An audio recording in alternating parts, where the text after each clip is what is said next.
Hello বন্ধুরা, welcome to my channel. আজকে আমি তোমাদের সঙ্গে আমার জলে রাখা কিছু গাছ শেয়ার করব। সমস্ত গাছ আমার জলের গাছ, ঘরের ভেতরে ছাওয়াই থাকে। আমি 7-10 দিন অন্তর এদের জলগুলো চেঞ্জ করি, আর সপ্তাহে 1 দিন 10 মিনিট মতন হালকা রোদ দেখায়। আজকের ভিডিও আশা করছি আপনাদের ভালো লাগবে আর একটু হলেও উপকারে লাগবে। তো চলুন কথা না বাড়িয়ে আজকের ভিডিও স্টার্ট করে দিই। আমি এই গাছগুলোকে কিচেনের সিঙ্কের ওপর এনে রেখেছি, আর গাছগুলো একটু ধুয়ে নেব, আবার জলগুলোও চেঞ্জ করব, এখানে একটু সুবিধে হবে তাই এখানে রেখেছি।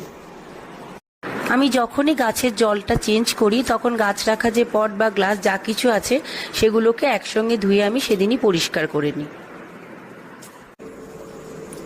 এটা হচ্ছে মানি প্ল্যান্ট গাছের কাটিং। আমি এইভাবে একটা কাচের এরকম গ্লাসের মধ্যে